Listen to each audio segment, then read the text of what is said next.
Hello, everyone. It's Greg again, and it's another edition of Unbreakable, the podcast.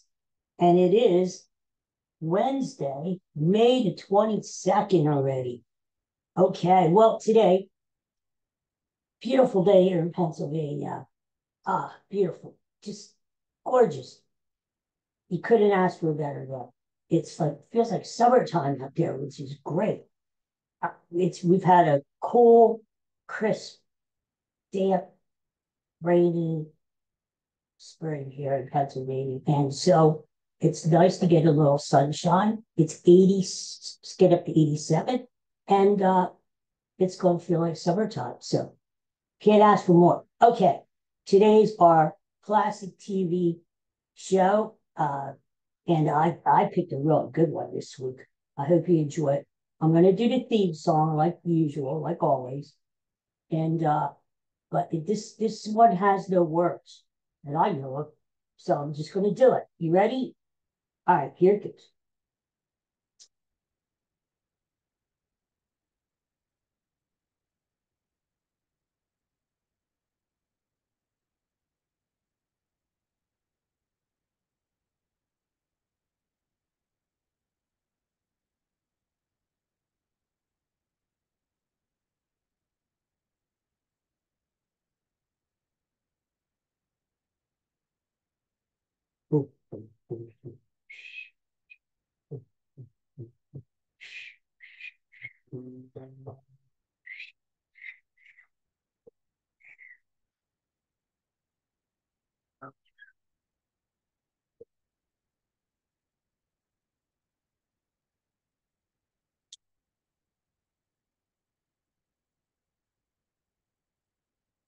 I can't whistle worth damn.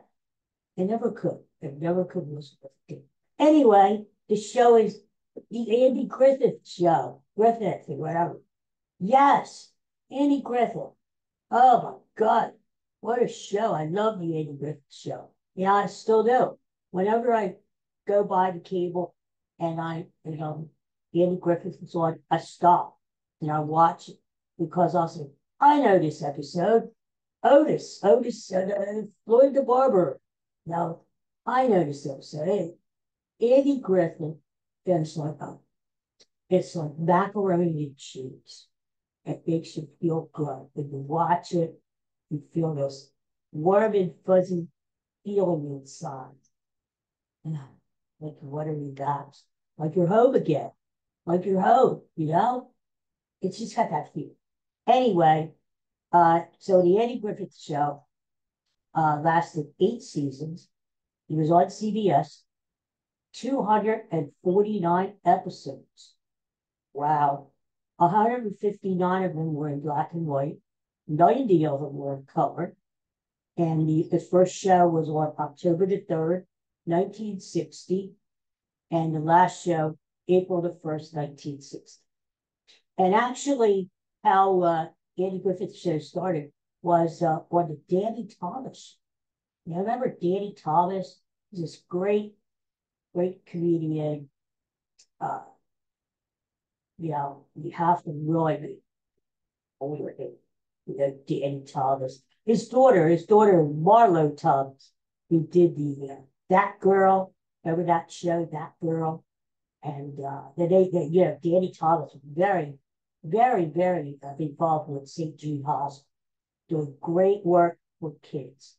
Um, but anyway, that's how the show started. We're going to talk about that in a minute. Uh, it's interesting because the Andy Griffith show, of course, was filmed in the 60s. Um, but Griffith himself, he gave an interview not long before he died. And he said, actually, even though it was never mentioned in the show, actually the setting for the Amy Griffith show was like in the 1930s. So Mayberry, in case you've lived under a rock and you don't never saw the Andy Griffith show before, it's about the small town and the sheriff and his deputy. And it's just about life in a small town, the problems that come up, and just comic, just very nostalgic. And that's what Griffith wanted. He wanted the show to be very nostalgic. And so he said what they thought of was Mayberry wasn't really like Mayberry in the 1960s. They wanted to depict small town life in America in the 1930s before World War II. So that was kind of interesting. Like when I heard him say that.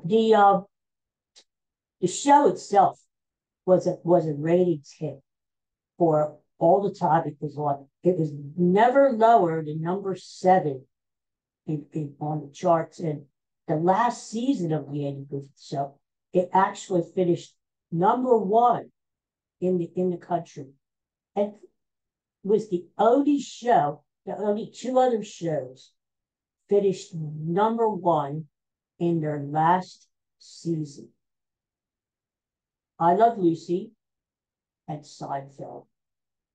So the Andy Griffith Show was in some pretty rarefied area, to finish number 1. TV Guide. They did the greatest shows, 100 greatest shows of all time. They did their own little chart there 2 times. The first time they did it was like 2007. They ranked the Andy Griffith Show as the number 9 greatest show of all time. And then the next time they did it was around 2013. They ranked the Andy Griffith Show as being 13. So anywhere between 9 and 13, that's not bad, as the greatest show of all time.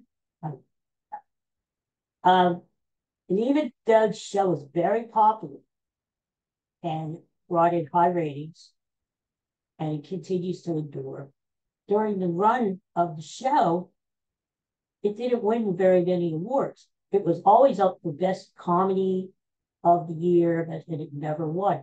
In fact, the only Emmys were by Don Knotts and Frances Bouvier, the lady who played Aunt Bee on the show. They won a total between both of them of 6 Emmys. But Andy Griffith, get this, Andy Griffith himself never won an Emmy, and the show never won. So there you go. After the Andy Griffith Show ended, a show started continually on. Because see, it ended because Andy Griffith stopped the show. He didn't want to do it anymore. He wanted to go on to other things. And as we know, he did go on to do Matlock, remember Matlock, Private Protecting, and some other stuff.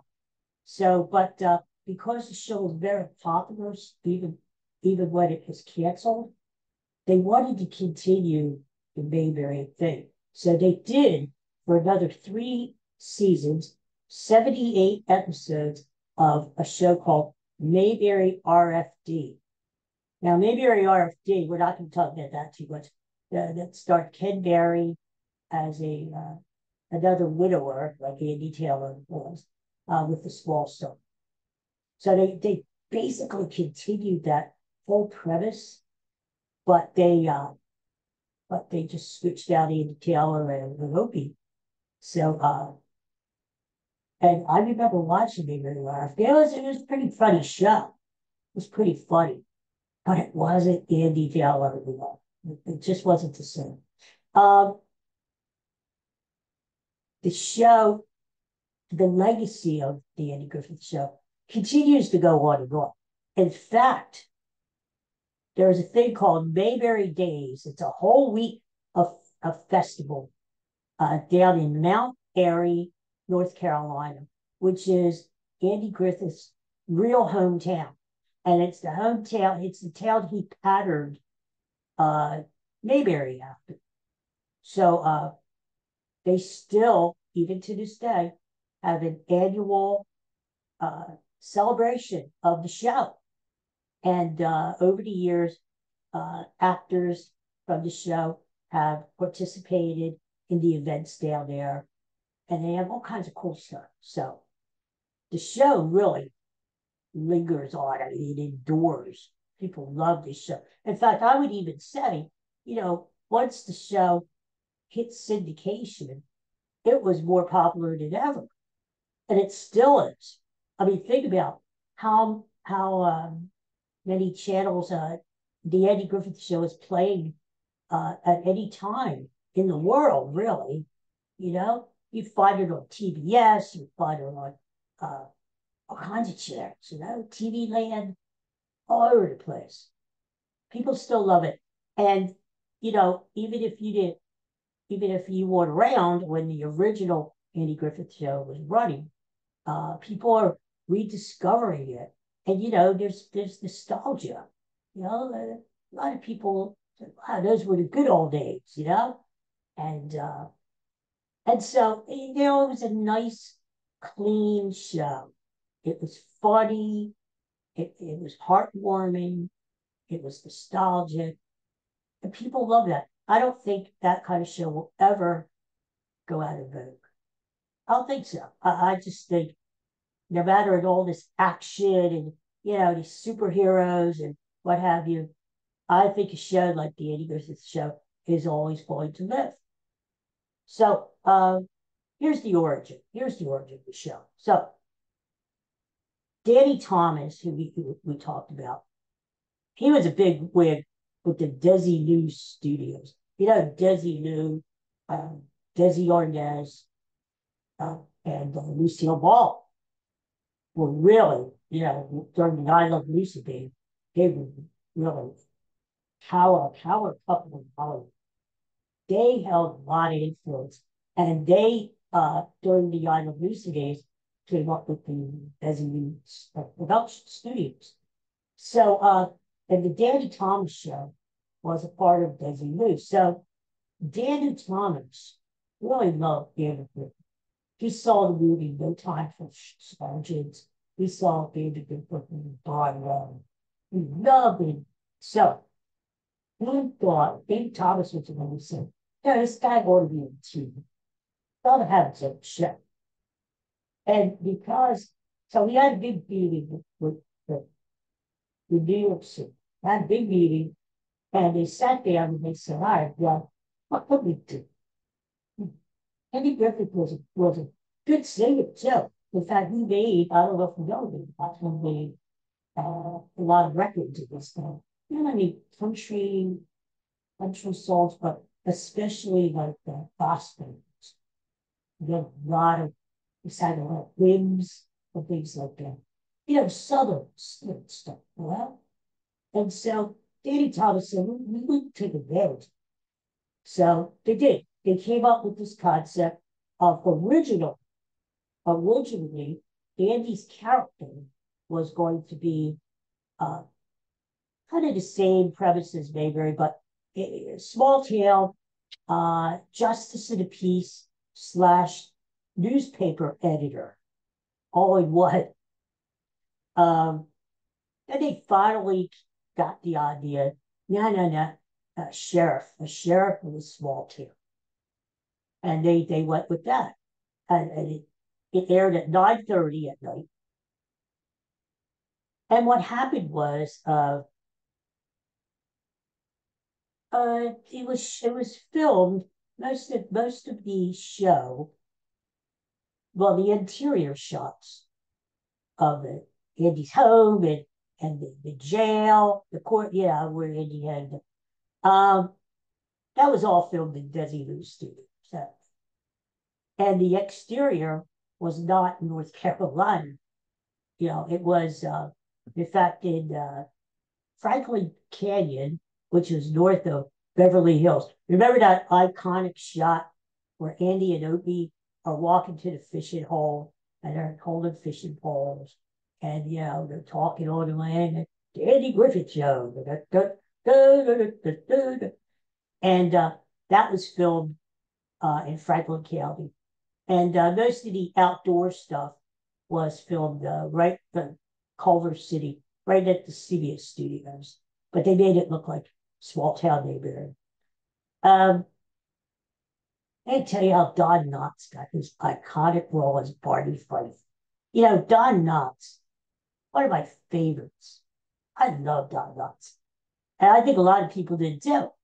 Uh, Don Knotts, no matter what he did in show business, and he did a lot even after the Andy Griffith show. I mean, think about it. Don Knotts was in movies, The Ghost of Mr. Chicken. Yeah. um, he did a lot of Disney movies. And then, of course, Don Knotts played Mr. Furley on Three's Company with the great John Ritter. And so he was always around. And, Don Knotts had this lifelong friendship with Andy Griffith. And even after the show was canceled, Don Knotts appeared on Matlock, and there goes our grandfather clock. So they continued to be friends. Well, here's how Don Knotts got his role of Barney Fife.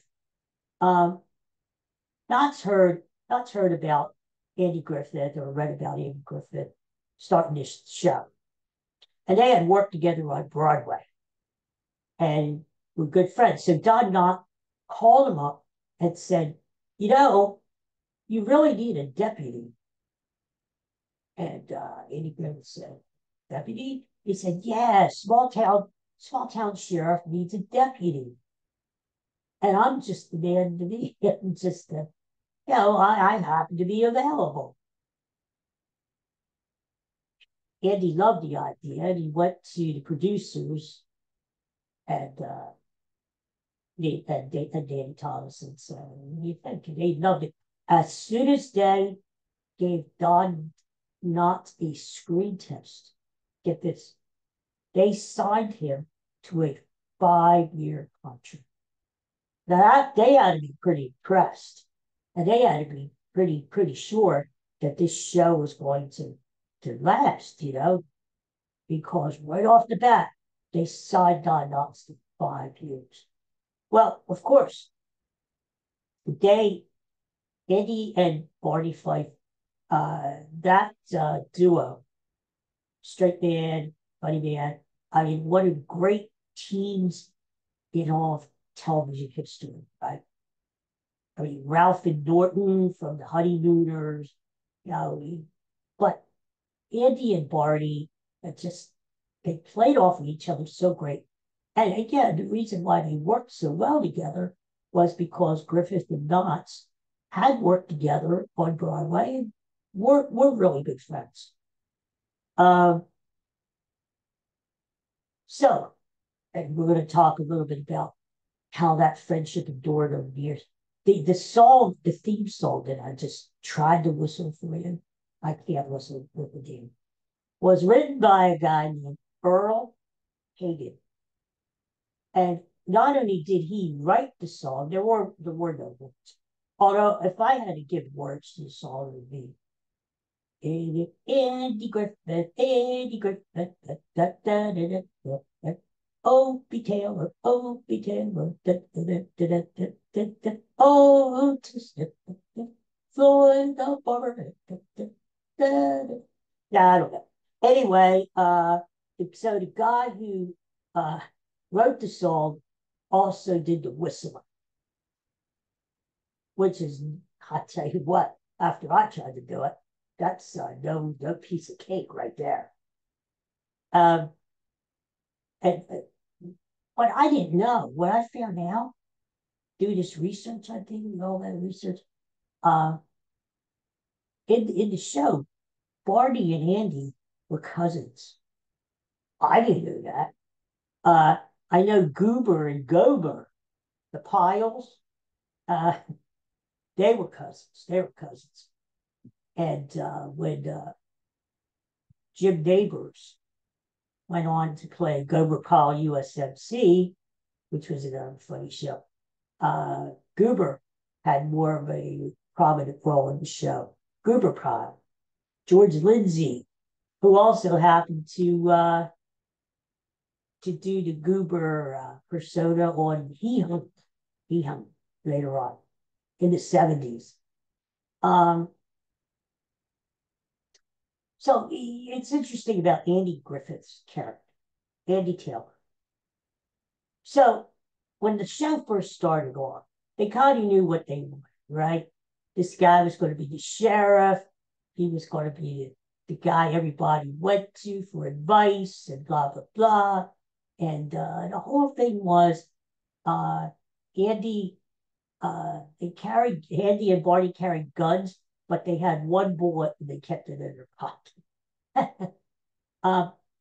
Because Andy had a way, he thought he could solve problems in a small town by using common sense and logic and empathy, and the people would trust him, and he wouldn't need to use a gun, you know? I mean, maybe that's a good life lesson for today, right? Use a little common sense. Well, the first season, Andy played his character as this bumbling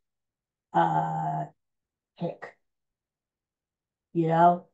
He kind of played, that's what he played in the movie No Time for Sergeants, when Andy Griffith was in the Army and he played this hick who was in the Army. So he thought, along with the producers, that they would carry this character, this persona, this bumbling country bunking guy into the Andy Griffith show. Well, they did it for one season, and people like the show and stuff. But Griffith himself stopped during that summer after the first season. He thought, oh, wait a minute, I'm doing this all wrong. I should be the strict guy, not the bumbling idiot. I have all these characters around me, all these crazy people, you know, like Floyd the barber, Andy, and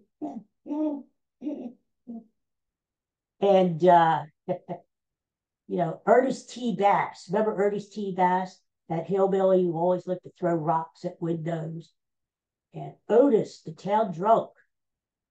He said, I have all these characters around me that are supplying the laughs. Why do I have to be the country bumpkin? So he talked to the producers and he said, no. Let's change the character.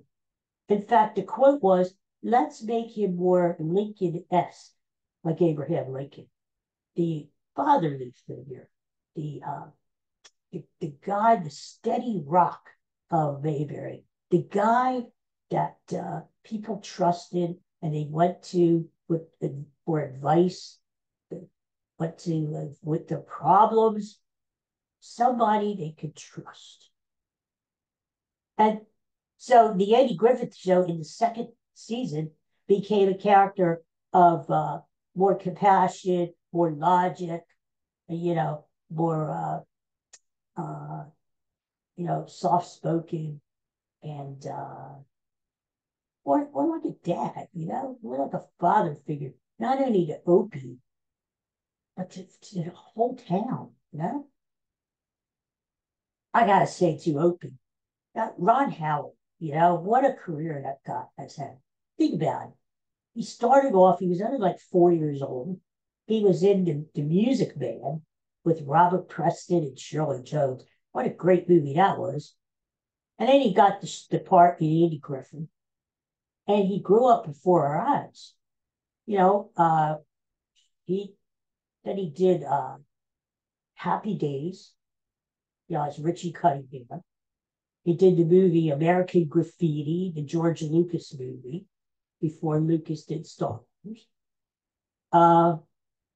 And then, you know, Ron Howard became this accomplished director in Hollywood. So what a career guys had, huh? But he was part of the glue that made the Andy Griffith show work. Because I don't think it could have worked with just Andy. You had to have all these characters around him, like Aunt B, the compassionate aunt who becomes the housekeeper, and the mother, since Andy's wife died and Opie's mother died, Aunt B came to take care of it. And all these people around in Mayberry, just like a small town, it wouldn't work without it. So what happened? And then you had some other characters. Yeah, to me, my favorite was Floyd because he was this. I don't know. And you know, I swear, I got a kick out of Ernest T. Bass. The way he would dance and jump it up in the air, he was just wild. Otis, and of course, the girlfriend, Thelma Lou, was Barney's girlfriend, and Helen Crump was Andy's longtime girlfriend, longtime girlfriend. And the first episode of Mayberry RFD, there goes Coco, my friend. Um, they wanted the Andy Griffith show and Mayberry RFD to have a smooth transition. So what they did, the first show of Mayberry RFD was the episode where Andy and Helen finally get married. Big audience, and that was part of the transition over. So, uh, so, uh, um, let's see what else I'm thinking. Oh yes. So after season 5, Don Knotts left the show. He wanted to move on. He wanted to do movies, which he did, which we talked about. He wanted to do other things, but it wasn't a bitter parting of the ways. Uh, no, Andy Griffith and Barney Fife, or Don Knotts were still friends. So what happened was Don Knotts did appear in a few episodes in season 6, season 7, and season 8. So the reason they said why Barney wasn't on every week was that Barney took a job in Raleigh, which was the big city, the big town, outside Mayberry, that Mount Pilot, remember that? Barney took a job as a detective up there, and I kind of find that hard to believe because unless Andy Taylor gave him a really good reference, but no, because Barney was this inept, bubbly guy as a detective all over. Oh, remember that one episode where Andy went away for the day or the weekend or whatever. He had to go away on business. And Barney was in charge. Barney was the sheriff for until Andy got back. Well, what happened was Barney took his job a little bit too seriously, and he ended up arresting every freaking citizen of Mayberry. And so when Andy came back, he saw his jail cell full of like 50 people were there. What the hell? Uh, so uh, and there's certain episodes like that really kind of stick with you. In fact, one of my favorite episodes of all time was, do you remember this one? It was called Opie the Birdman. And it wasn't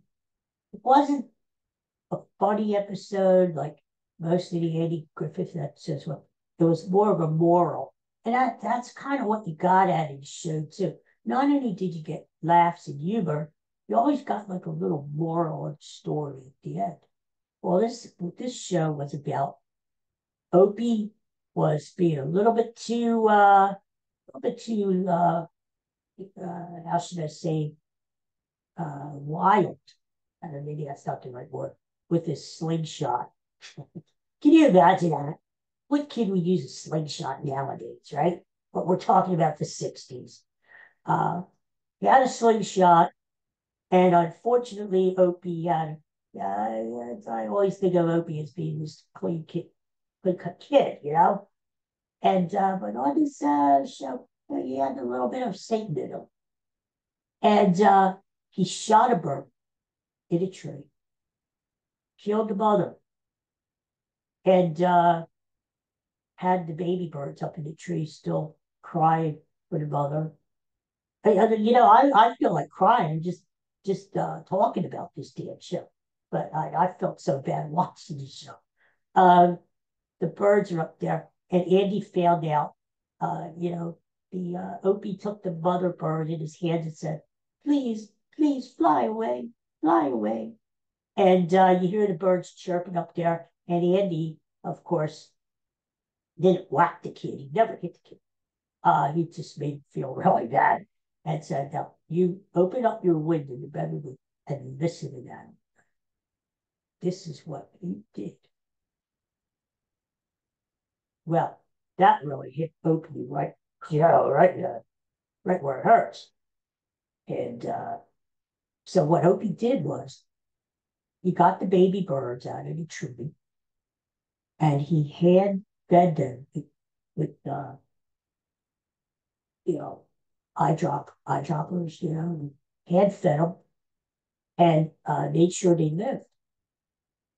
Well, after a couple months, he didn't want to let the birds go because he had done such a good job being their mother. Since Opie killed the mother, come on, it's the least he could do. Andy said, another point in moment said, you gotta let him go. You gotta let him go. You can't keep them. They're not like dogs. You can't keep them. So I'll never forget. They're on the front porch, and Opie takes him out of his shoebox. Whatever the hell he kept him, I don't know. And he gets them in each one in his hand and said, "Fly, Miss Roger, fly, Eugene," or I don't know, whatever he called him. And he let them all go. And they all went around the trees and chirped and they were all happy. And Andy said, "Good jobs, good jobs." Anyway, so that was a classic episode. And it taught you a moral. Don't shoot your slingshot and kill birds. And that episode was ranked number 24 out of the 100 greatest episodes in TV history. Number 24. I remember it so well. In fact, Andy Griffith himself, the character of Andy Griffith, he was ranked number 63 out of 100 as the greatest TV characters of all time. Andy Taylor. So as I said, the legacy of Andy Griffith show goes on. Not only do they still have Mayberry Days every year in Mount Airy, North Carolina, but TV Land pitched in. They erected statues of Andy and Opie. I actually saw that statue. It is them holding the fishing poles, going to the fishing pole. That great iconic scene when the show starts. There's a statue of that down in Mount Airy. So if you ever go down there, for whatever reason, I don't know, look for the statue. It's down there. But there's all kinds of places. I was reading all kinds of places around the country that are still, even in the year 2024, still paying homage to this great show. Like little diners out in the Midwest that are themed like Mayberry, like on the menu, Aunt Bee's lemon pie, and then a replica of the squad car that Andy Taylor and Barney Fife used. There's not much memorabilia there.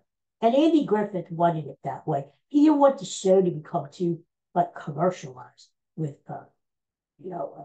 lunch boxes, that kind of stuff. But later on, as the show went into syndication, and its popularity still was great. That's when you started seeing more like coloring books and bobbleheads and things like that coming out about the show. In fact, the one thing that Andy Griffith did do, he was on the box of Kellogg's cornflakes, I believe it was. Uh, and on the back was a recipe from Aunt B. Not real, but we believe it.